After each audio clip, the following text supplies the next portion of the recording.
Povo do bem! Rapaz, é uma alegria arretada voltar aqui para continuar o nosso querido programa Tesão Literário. E a gente está trazendo quem hoje aqui, mais do que um mestre em literatura, um grande amigo, Raimundo Carreiro. Seja bem-vindo, meu querido. A generosidade é uma coisa espetacular.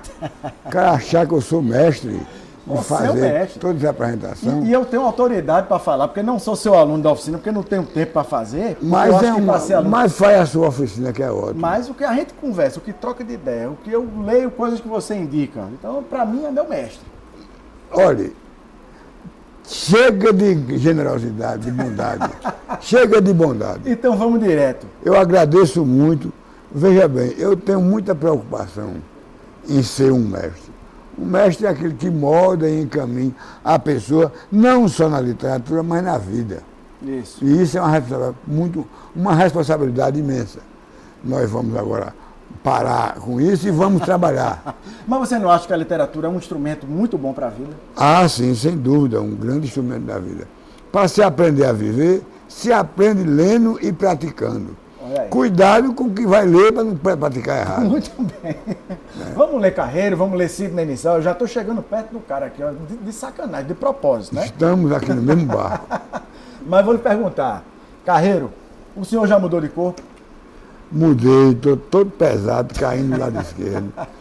Olha, é uma sensação horrível. Quando a moça me disse, o senhor vai mudar de corpo, eu pensava assim, quem muda de corpo é mulher. Mas vendo bem, nós mudamos de corpo a vida inteira. Mudamos o tempo todo. A cada minuto a gente muda de corpo. O tempo todo, é verdade. Por isso mesmo que eu escrevi o livro e ressaltando a postura do corpo. Porque o nosso corpo vive situações e representações magníficas a vida inteira. Inclusive a pele nossa está se renovando o tempo todo. O tempo todo. É Aliás, o ser humano se renova. É verdade.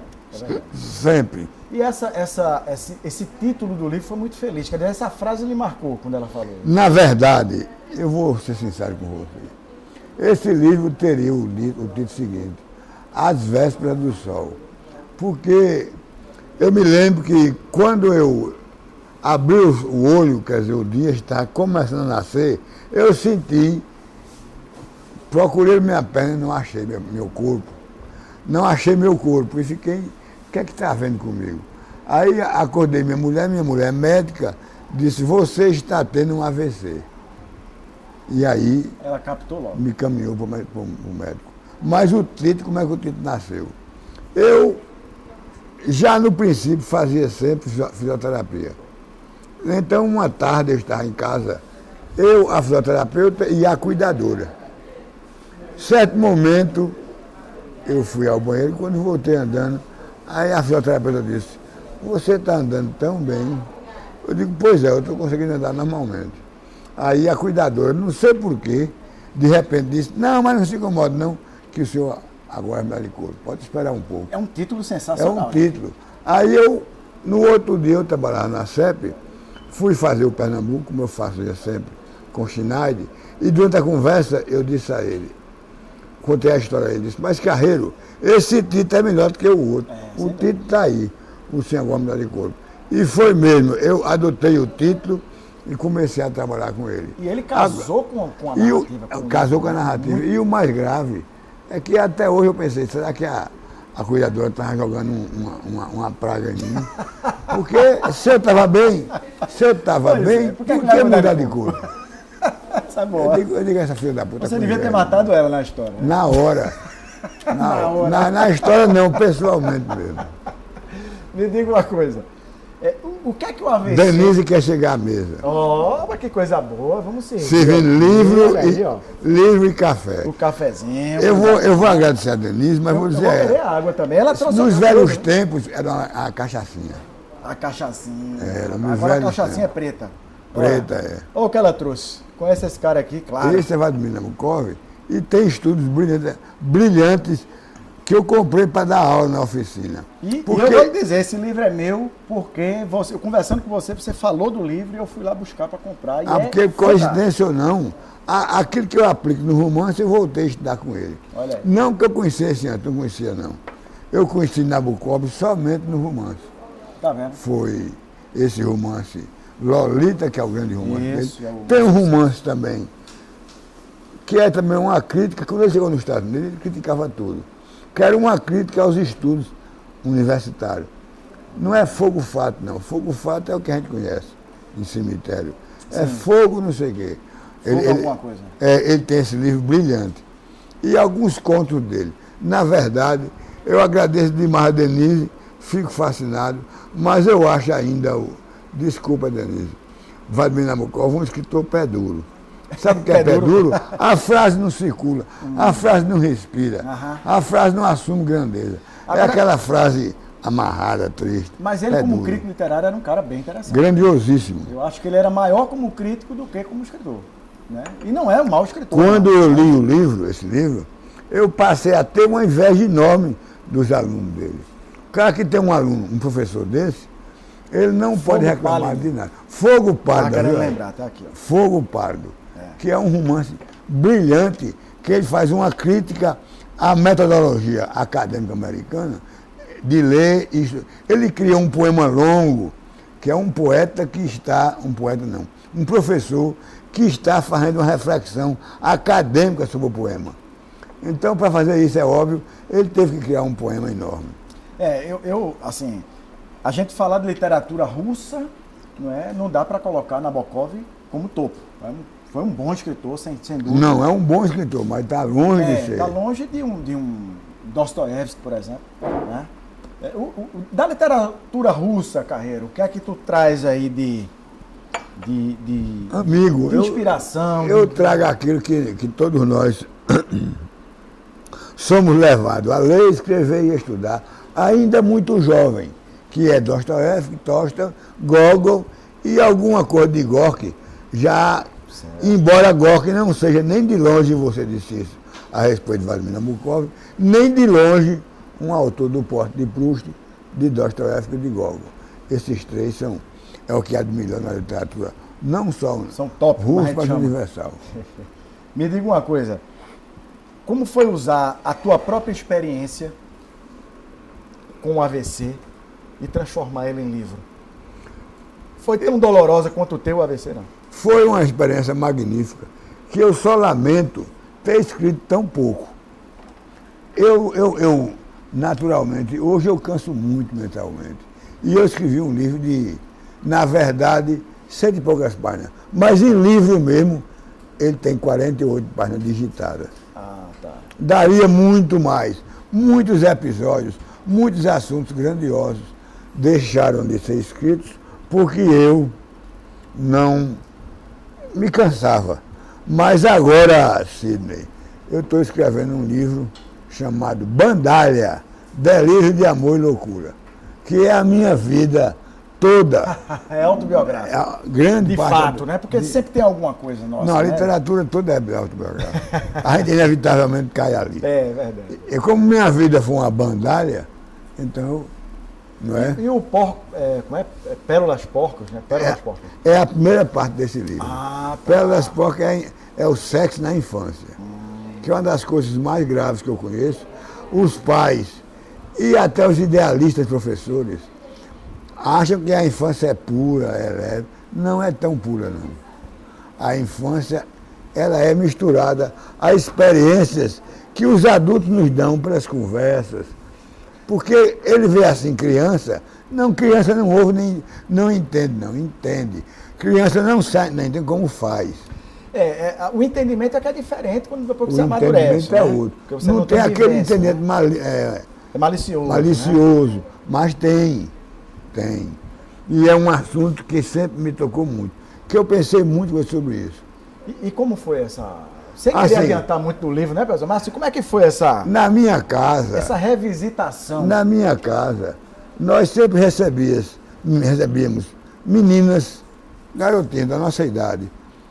Todos nós tínhamos 10 anos ou 11 anos, que iam nos fazer companhia e uma espécie de pajem para fazer para fazer companhia.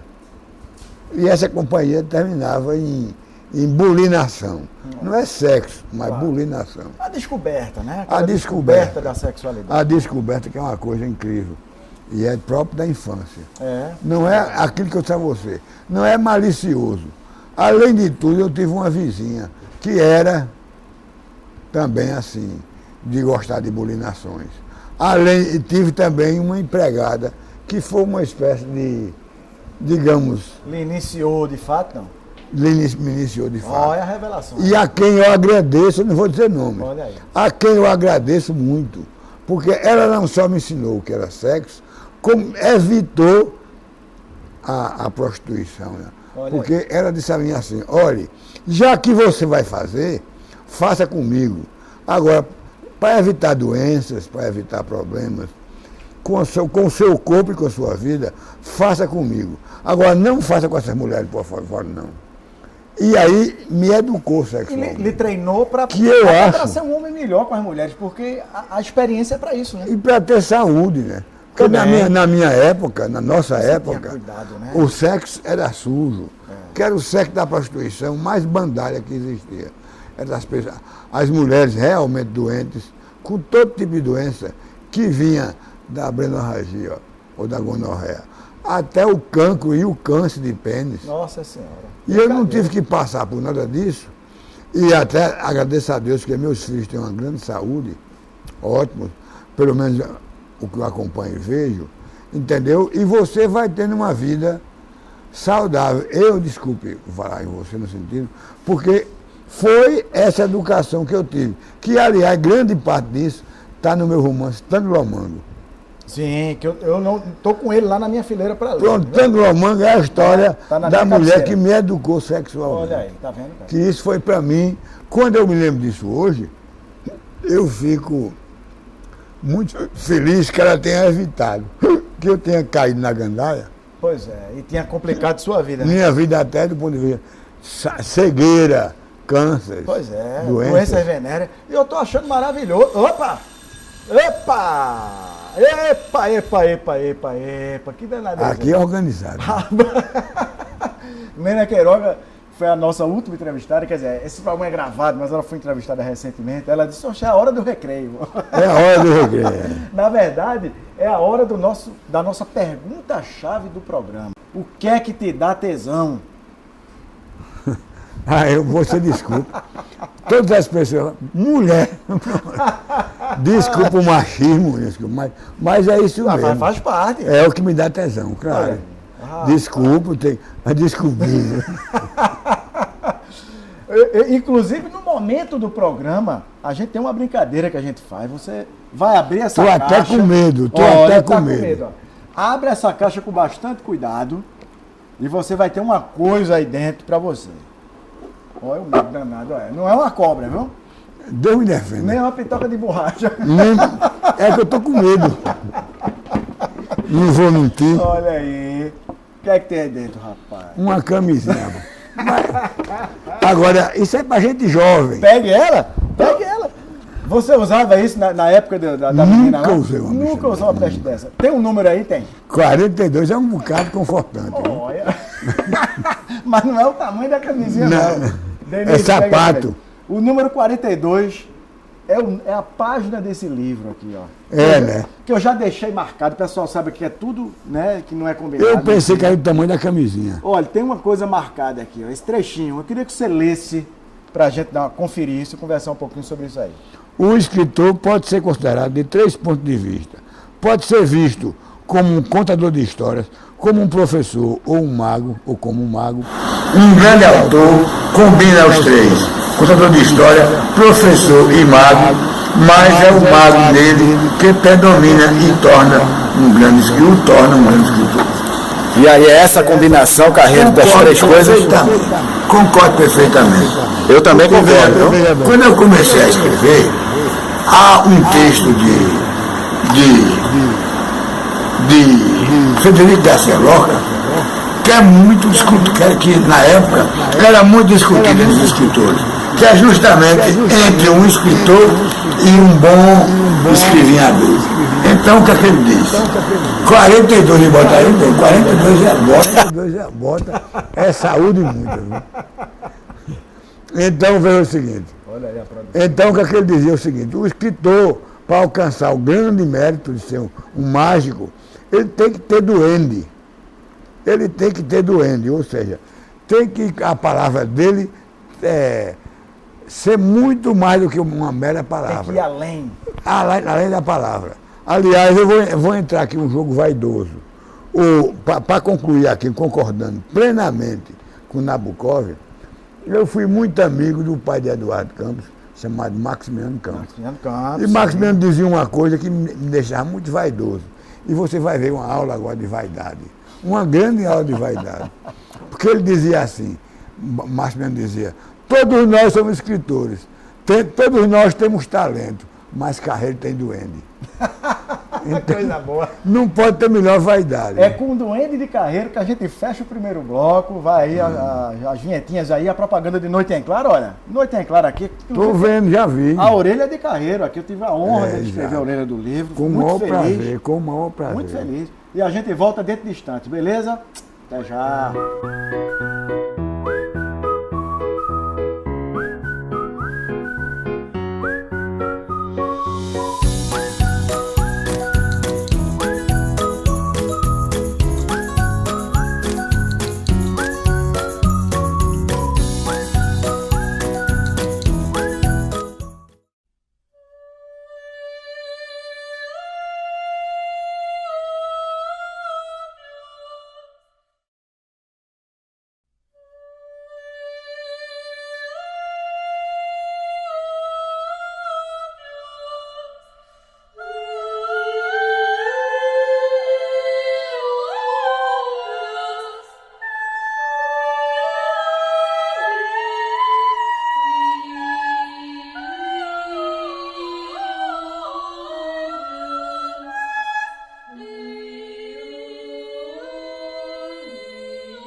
Não é nem necessariamente que uma coisa se sobrepõe à outra. Acho que a mágica está aí, né? Porque tem muita gente que entende que a técnica é uma camisa de força para você seguir por ali. Não.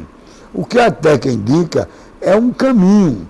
São muitos caminhos. Você pode naturalmente usá-lo ou não. Usá-los ou não. Agora, precisa saber que quando você chegar, que topar num problema sério, você sabe como vai sair dali conscientemente, através da sensibilidade e através da técnica. Você sabe o que ou é da bom? ciência. Você sabe o que é bom aqui no programa? É que já começou o programa e a gente conversando aqui, batendo papo. Isso aqui é que é a melhor coisa. Recebendo aqui Raimundo Carreiro, nosso querido Ed, Bubu, Bruce, Janjão e agora o novo xamã aqui, ó, que vem para abençoar a gente. Ele e o Lobão ali, ó. É show, gente. Aqui a gente tá cheio de personagem que é para compor esse ambiente literário. Concorda, Carreiro? Concordo, Se está não ótimo. concordasse, eu ia aceitar do mesmo jeito. Tá certo, tá certo, tá certo. Não, tá ótimo, porque nós estamos num ambiente e recriando esse ambiente, nós estamos também escrevendo parte que não, né? do nosso romance. Eu vou aproveitar agora, tá passando aqui agora embaixo, na sua tela, as redes sociais do programa, para você entrar lá, ver o programa, curtir, compartilhar, curtir a página, seguir os perfis. Tem o meu também, Sidney Micés, que vocês também podem seguir. Vão lá. E aqueles que estão interessados em fazer merchandising, anunciar com a gente, ó, entre em contato também, tá? Que a gente está cada vez mais ampliando a coisa aqui. Beleza? Carreirão, estávamos falando aqui. Vamos trabalhar. Vamos trabalhar. Estávamos conversando aqui sobre... você falava do livro, né? Da mocinha lá que ele iniciou no sexo. Veja que assunto maravilhoso, em pleno tesão literário. É verdade. Encaixou perfeitamente. Perfeitamente. Perfeitamente. Mas me diga uma coisa. De onde vem a criação? De onde vem esse gatilho? De onde a gente dispara? Vem da experiência de vida, de leitura e de comportamento e do desejo naturalmente de transformar isso em matéria literária ou artística. Não, Então quem lê muito tem mais facilidade de criar. mas a melhor oficina ainda é a leitura. Porque você tem que experimentar a alma e o espírito dos grandes. Por isso que eu não concordo com a expressão, leia tudo, leia qualquer coisa, leia não. Se você lê qualquer coisa, você enche sua alma de qualquer coisa. Não é assim. Você lê aquilo que realmente lhe ilumina, lhe engrandece. Mas o interessante é que isso é um processo na vida da pessoa. Né? Ah, você claro, começa claro. lendo um pouco de tudo, até você ir identificando, né, suas aptidões, Suas o que aptidões, gosta e... suas afinidades, aqueles autores que Isso. dizem mais, Isso, verdade. cujas palavras passam a ter duende, cujas convicções passam a ter a vontade da transcendência na linguagem. Eu, por exemplo, quando comecei a escrever, eu comecei a escrever com o desejo de conhecer o mundo e, naturalmente, de reinventá-lo. Se não fosse para reinventá-lo, eu não queria. Agora, é também salutar lembrar que eu fui criado numa família que me levou para a seriedade da literatura muito cedo, porque as minhas irmãs eram professoras e, portanto, lá em casa tinha muito livro. Meus irmãos, dois dos meus irmãos eram advogados e a casa deles tinham muito livro. Muito livro, mas de literatura também. Também o meu irmão Geraldo, hoje eu ainda lembro muito, eu morei lá já aos 15 anos, 14, 15 anos. Todos os livros que eu li na casa de Geraldo. Como li também do meu irmão Francisco. A minha família é responsável direta pelo meu trabalho intelectual, pelo meu trabalho de criador. Porque eu me lembro da minha irmã Maria Nália lendo dentro de casa com uma amiga e elas passavam o dia lendo e discutindo as cenas, os diálogos. Claro que não era uma discussão intelectual. Mas veja como é interessante, como ela, a leitura e a literatura, ela povoa a imaginação, né? Povoa a imaginação. E eu acho que é essa imaginação, segundo Nabokov, é essa imaginação que conecta leitor e escritor. É verdade. Eu concordo plenamente. Plenamente. Porque o desafio do escritor é fazer essa imaginação na cabeça do leitor viva. Viva e quente, apaixonante. Quente, pois é. Apaixonante. Com tesão. Com tesão. Com tesão. Toda hora, todo instante. Toda hora. Me diga uma coisa, meu amigo. O que é que você acha que está faltando na literatura atual? Na verdade, vamos pisar no ponto concreto. Leitores. Leitores, eu não estou falando pessoas que lêem livro, não. Porque nós lemos muito. Eu digo apaixonados, inquietos, loucos.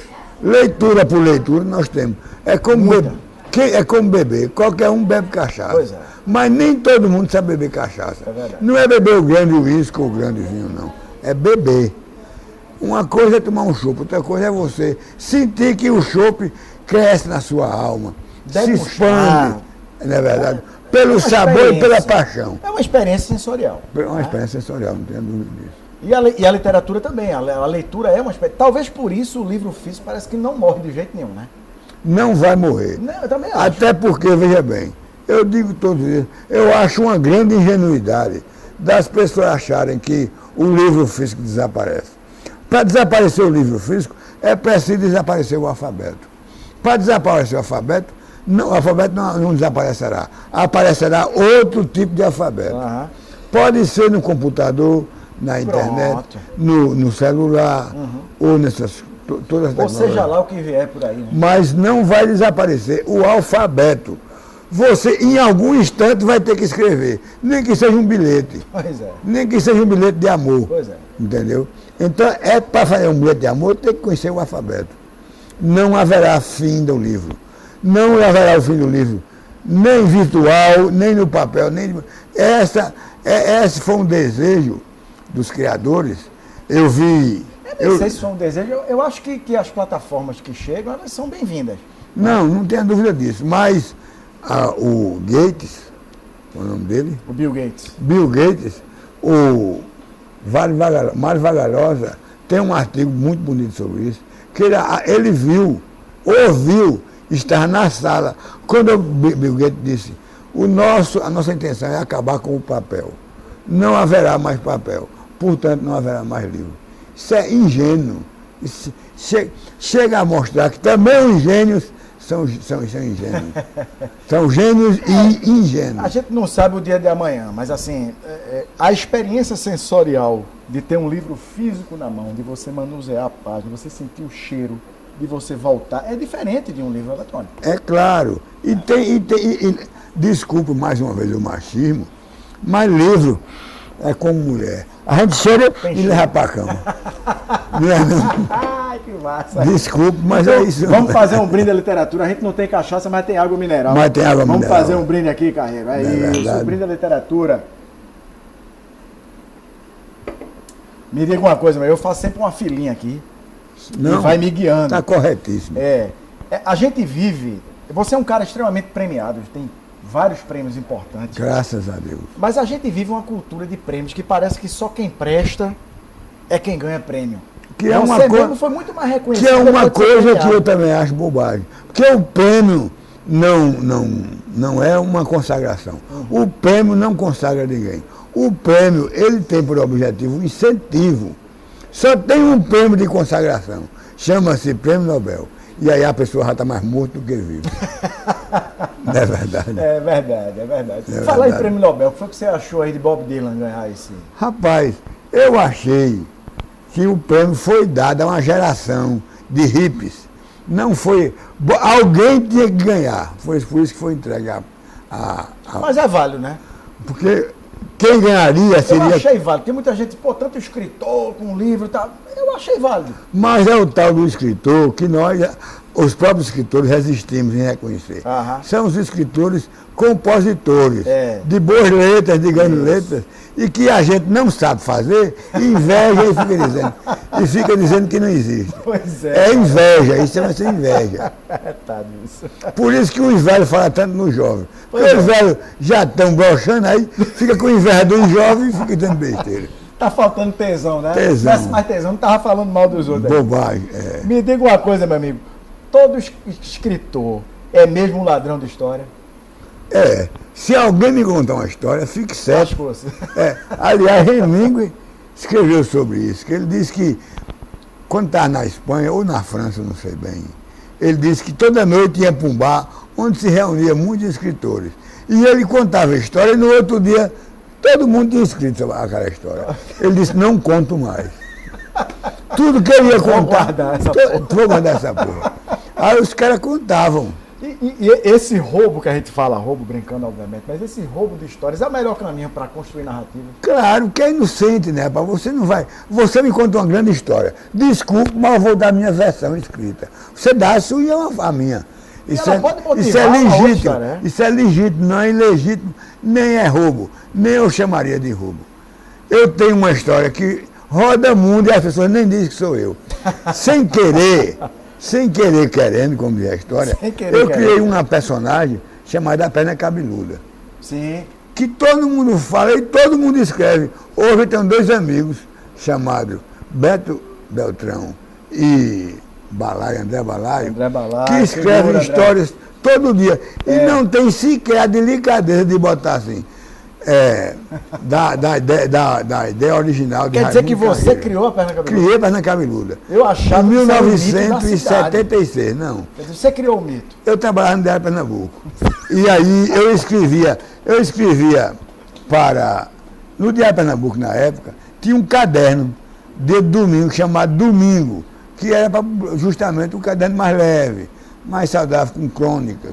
E o editor é hoje ministro da Justiça não, ministro do Superior Tribunal de Justiça. Chama-se Og Macfernandes. Og Macfernandes, que é juiz, que é ministro, ele editava o caderno.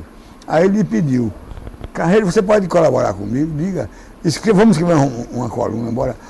Sabe como é o nome da minha coluna? Romance Policial.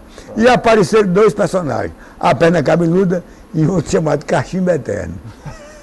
Cachimbo Eterno é um nome arretado. E a perna cabeluda era uma entidade que era só a perna que Aí apareceu. uma noite estava na redação, um amigo meu que passava a noite bebendo, entrou na redação e disse, ô Carreiro, eu cheguei em casa ontem e encontrei uma perna cabeluda debaixo da cama. Eu digo, só a perna.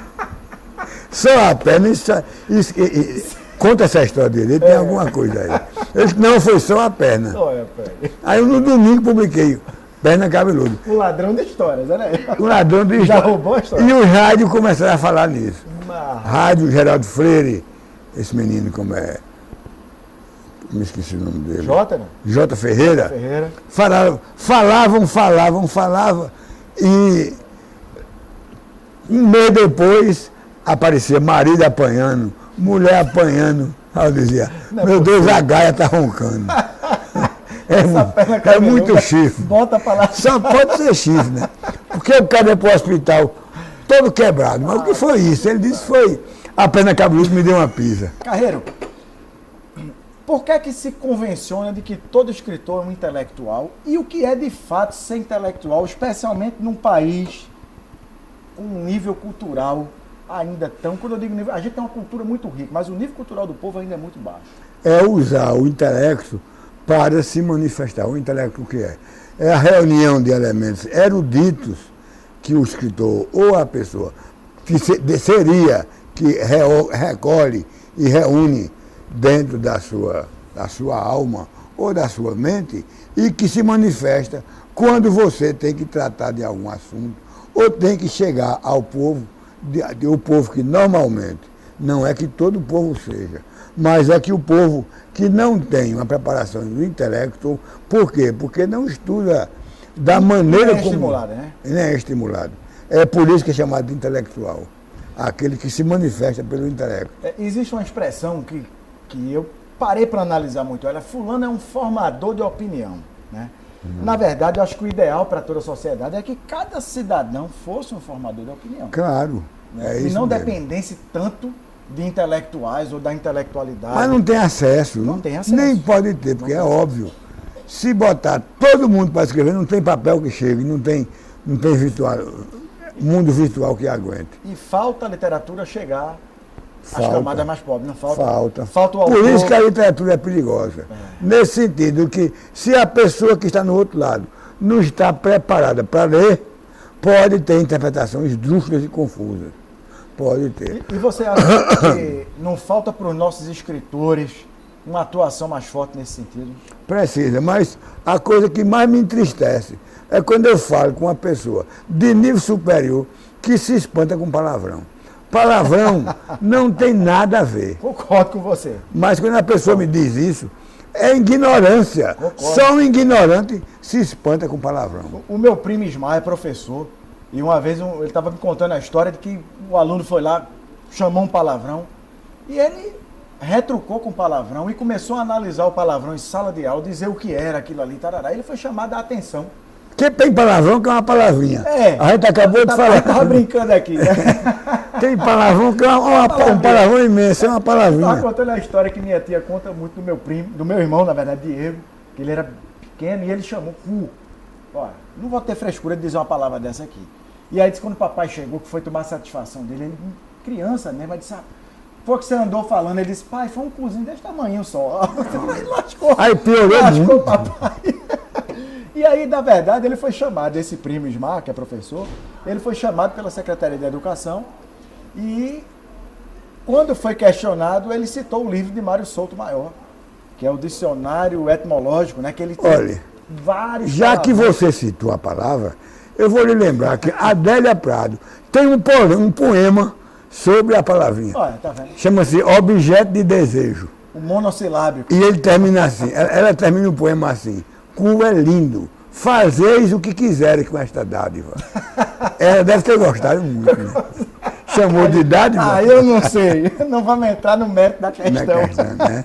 Então, veja bem, Mas é aí isso entrou mesmo. o intelectual, tá vendo? lasca, né? Usou o intelecto para falar de uma coisa vulgar. É isso aí. É aí a diferença entre vulgar e... Você como mestre, eu digo que você é um mestre das metáforas. Tá? Você já me refutou o título de mestre, mas você é muito bom em metáforas. Né? Eu Qual é tento. a real função da metáfora para aquele cara que escreve? Dar numa imagem ou numa palavra todo o conteúdo que envolve uma expressão qualquer. Quando você diz assim, a minha vida é um arreio de prata, veja bem, você não resolveu, você disse tudo que sua vida era uma luta persistente, embora bonita. Se você for dizer, a minha vida é uma luta, embora bonita, pega um objeto, transforma em metáfora. Caetano Veloso, aliás, é mestre nisso. Caetano Veloso tem uma música dele simples para resolver o problema de metáfora. Ele diz assim, uma mulher, uma tigresa. Ele não diz uma mulher como como uma tigresa. Ele diz uma mulher é uma tigresa. No sentido de que você agora deu à mulher a beleza, a força e a mágica. Todas as propriedades que a mulher tem, sem natural, tem que cair no vulgar de um discurso bobo. Carreiro, você inaugurou, acho que não tem nem um ano o Centro Cultural Raimundo Carreiro, né? Foi em março, acho, desse ano, né? Que eu tive a honra de ser o primeiro escritor a bater um papo com os alunos lá. Fiquei muito honrado, fomos falar sobre Noite em Claro. Chamamos, velho. Junto com o querido Valdir Oliveira. Isso, na verdade, é um símbolo de resistência, né? Por que a literatura no Brasil necessariamente tem que passar pela resistência? O que é que falta para mudar essa realidade literária no país? Porque o que falta vários elementos. Primeiro, fazer com que a escola discuta literatura sem literatura.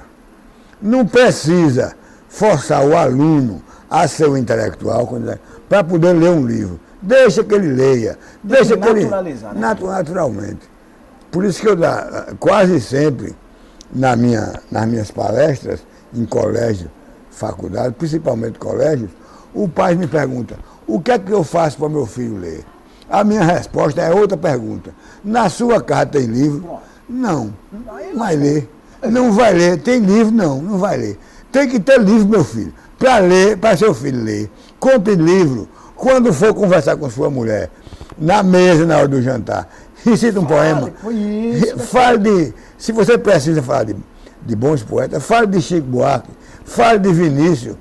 Você terá grandes poetas num bate-papo de mesa de jantar. Aliás, aí seu filho vai perceber que tem alguma coisa nova ali. Eu acho que esse é um processo que deveria ser usado como método educativo. Como um método educativo. Porque educar não é isso? Você tem que sentar e dizer, vem cá para falar de sexo. Bicho, fala normal, assiste um filme, lê um livro, comenta aquilo ali, naturalmente. Eu, na verdade, eu fiz isso com meu filho. Agora eu descobri o tesão do meu filho por ler com HQ, com história em quadrinho. Foi, né? Foi a porta de entrada para ele. Foi maravilhoso. É um caminho, né? Tem que encontrar o caminho. Eu li muito novela, telenovela, quando eu era menino, porque minha casa tinha muito livro, mas tinha muita revista. Era Grande Hotel, Sétimo Céu, não sei o quê, essas coisas. Eu lia muito, mas lia muito livro, porque eu lia o que caía na minha mão. O que meu olho batia, eu lia. O que meu olho batia, eu lia. Isso é maravilhoso. Você, muito amigo de Ariano Suassuna. Graças a Deus. Agora Graças a Deus. Saiu uma obra póstuma, belíssima, né? Que você magnífica. Na verdade, magnífica. Conta aí uma história interessante aí com Ariano, o grande Ariano, que era uma figuraça, além de torcedor do esporte, né? Rapaz, tem muitas histórias, mas quando você conta uma história aí, dá um branco. Tá vendo? Porque tem tantas. Mas tem uma história do seu primeiro romance, né? Não, quando eu fui a ele. Não é isso? Na verdade, eu tocava em banda de rock. Eu sou músico. Isso. Músico, não sou músico feito nas coxas, não.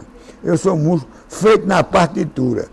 Aí eu parei de tocar e fui. Eu queria ser escritor. Aí parei de tocar e fui escrever. Logo depois, eu acho que 6 meses depois, eu tinha escrito um romance, uma novelinha curta.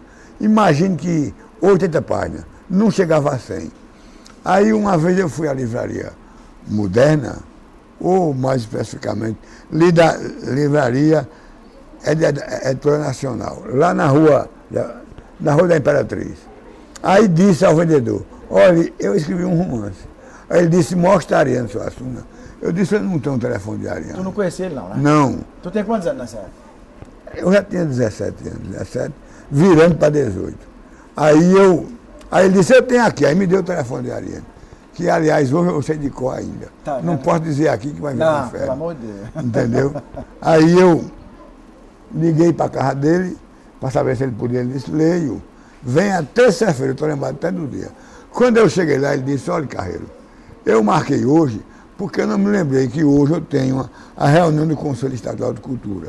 Mas vamos mandando a reunião de Joaquim Nabuco, vamos mandando até lá, que a gente vai conversando. Aí ele eu entreguei o livro e disse, eu vou ler o seu livro. Se eu não gostar, não significa que não presta, significa que eu não gostei. Que isso é uma lição de cara. É uma lição. Só um gênio diz isso. É uma lição. Todo mundo acha que para ler um livro tem que falar mal dele. Principalmente um livro do estreante. Aí ele disse, eu vou ler.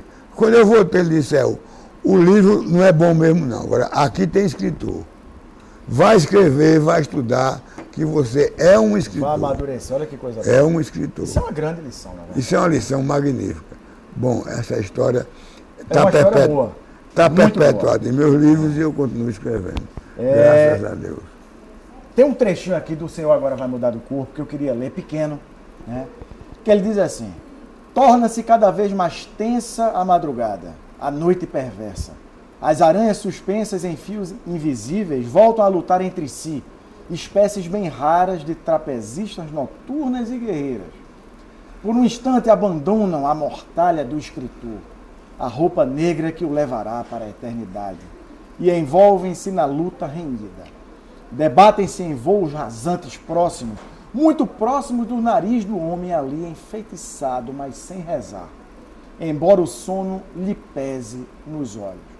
Agora reza, insistentemente reza, para que o sono leve ao sonho, ainda que tenha de sonhar com outras aranhas, com outras mortalhas, com outros voos.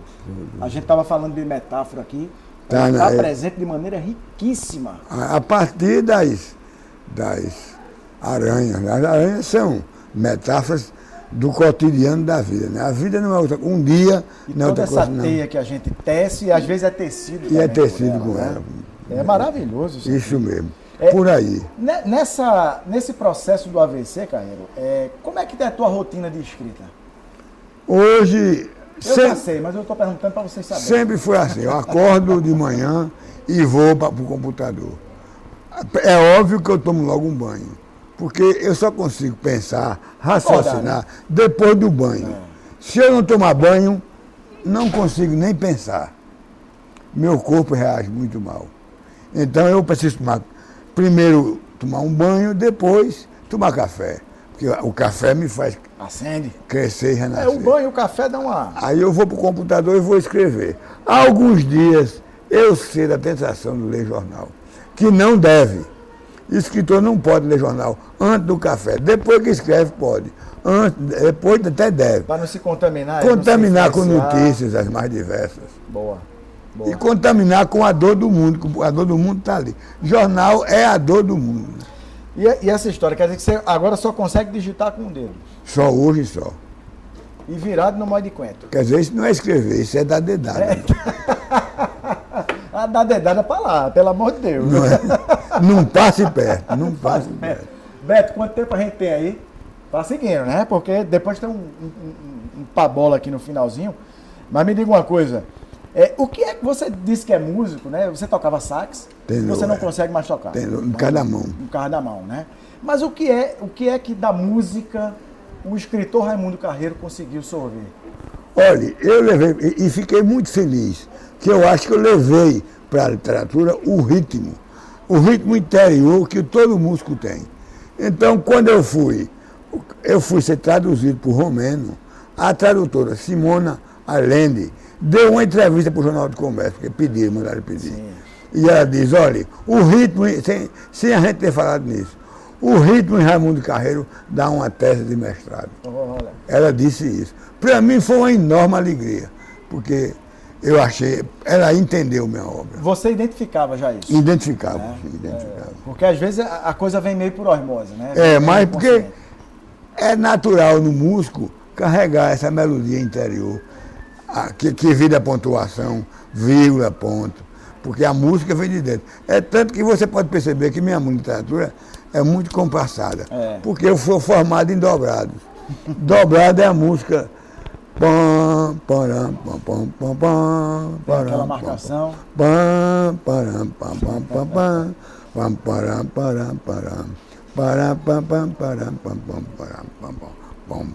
É aquela marcação. Então aquela marcação pesada foi para a minha alma e foi para o texto. Direto. Foi aí que Ariane disse, olha, aí tem um escritor. Não abandone esse estilo, não. Ele me pediu, nunca abandone esse estilo. Que aí está o escritor. Eu vou lhe fazer uma pergunta agora que foi deu uma certa celeuma na época, mas se você também não tiver interessado em responder, fica à vontade, porque aqui a gente não tem frescura, a gente pergunta, o convidado fica à vontade. Mas o que foi que aconteceu com a UBE? Que houve um problema, houve um estremecimento. Não, é porque a UBE vive um problema. De um lado eu critico muito e de outro lado eu elogio. De um lado porque a UBE existe ainda hoje pela persistência, primeiro, de Flávio Chaves, hoje de Alexandre Santos, Isso. que com todos os seus pecados e seus defeitos, mantém a UBE em pé, digna. Agora, né? é uma entidade que se desmanchou no ar.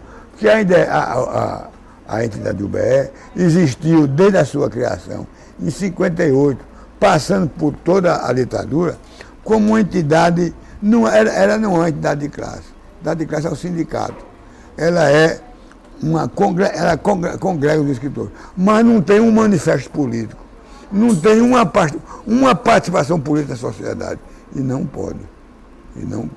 Nesse sentido, eu tenho ouvido muitas críticas. Agora, também sei que para existir, a UBE tem que permanentemente arrancar sangue do corpo para poder pagar as dívidas, para poder existir. Mas a UBE precisa urgentemente voltar à sua atividade e à sua ação política, o mais rápido possível, não tenha dúvida disso. Me diga uma coisa, Carreiro, dentro dessa coisa da atuação política que você fala, né, como é que a literatura pode contribuir para isso? Especialmente quando a gente tem uma classe política tão complicada e a gente praticamente não tem artistas labutando nessa área. Né? Sabe por quê? Porque a política sempre foi oportunismo. Desde que o mundo é mundo, desde que o Brasil é Brasil, política é oportunismo. Quem faz política faz pensando em ganhar alguma coisa. Não há essa história de para o bem do povo, pensar pelo povo. No coletivismo, né? Não é nada disso. Então, os escritores tiveram que se ausentar dessa atividade política para não ter que se misturar a esse campo de interesses que circula o universo. Quando o cara sai para prefeito, ele não vai ser prefeito porque quer o bem da cidade. Não, ele tem o objetivo, em alguma maneira, de transformar a vida dele.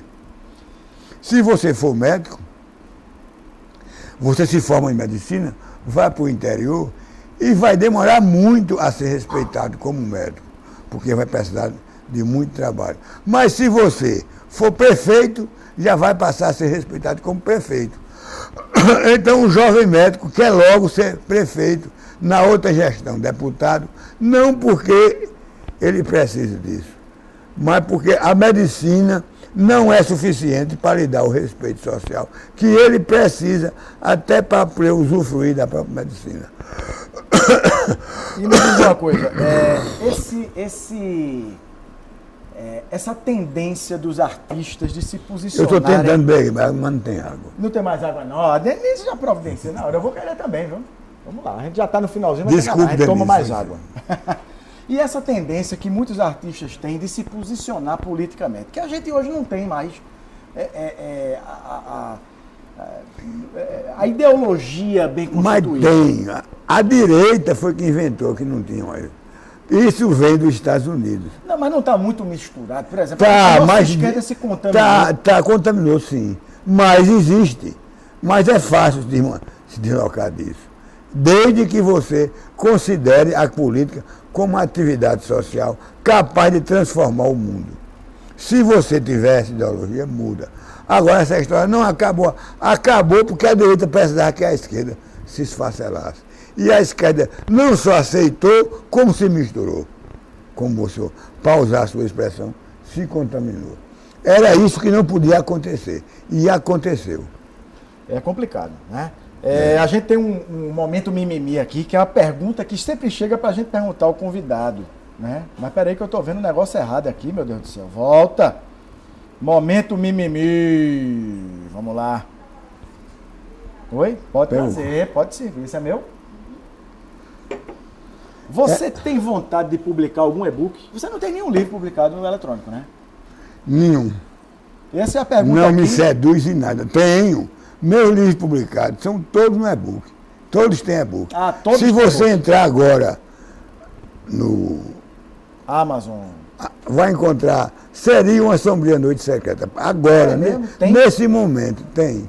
Agora, eu nem falo nisso, porque para mim é desprezível, inteiramente desprezível. Tanto faz, né? A gente tá chegando na reta final. Eu tenho um papum aqui para você ir respondendo. A poesia no caos? O caos é poesia. Só não é lírica, Yes. mas é poesia. Muito bom. É. O que é que Dostoiévski diria para Hermilo? Borba Filho.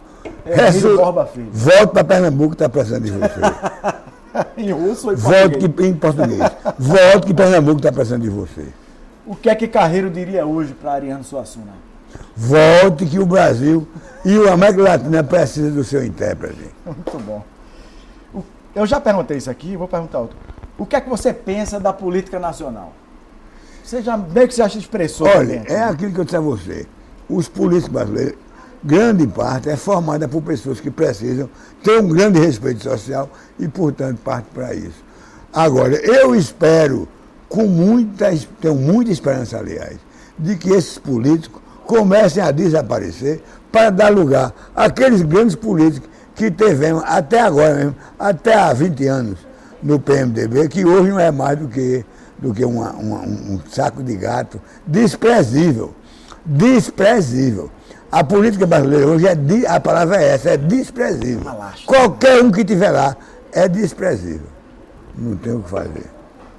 Olha, Janjão tá perguntando aqui, rock ou MPB? Vá, pergunta para ele aqui. rock ou MPB sem discussão. MPB sem discussão. Né? E Ed aqui tá perguntando.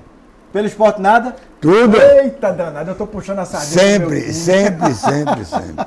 Tô puxando a sardinha pro nosso time. Pro nosso Carreiro, time. pra gente finalizar, como é que se finaliza um romance? São tantos romances, né? São tantos romances. O que é que você poderia genericamente dizer assim? Como é que a gente pode finalizar uma história? Não é técnica, nem não é emoção, nem é inspiração, é técnica. É técnica. Se souber usar a técnica de surpreender o leitor, porque o fim do romance tem que ser surpreendente. Tem que pegar a alma do leitor e andar com ela. Sacudir. Sacudir. Sacudir. Se conseguir isso, conseguiu grande resultado. Então, já que a ideia é sacudir, ó, eu estou aqui hoje com o meu celular aqui, né? Deixa eu fazer aqui como se fosse uma selfie para a gente encerrar o programa, né? E eu vou sacudir, a gente sacode com a receita de Carreiro aqui, Está sacode pra sacudindo. finalizar. Isso é um terremoto. Carreiro, meu irmão, muito obrigado por ter vindo. Mande sempre as ordens. O tesão está sempre a sua disposição. Estou pronto para lutar pela literatura sempre que for chamado. Isso é uma maravilha. Não é? Meu irmão, aquele Obrigado, beijo. meu irmão. Meus queridos, gratidão por aguentar a mim, porque eu ficava aqui mais 2 horas, né? Eu ficava mais 2 horas aqui com ele. Então, assim, ó, passando mais uma vez aqui as redes sociais embaixo, vão lá, adicionem. Você que está afim de apoiar, fazer merchan, patrocinar, entre em contato com a gente e a gente volta no próximo programa. Aqui, ó, Carreirão, aquele abraço. Beijo, meu povo, até o próximo Tesão Literário.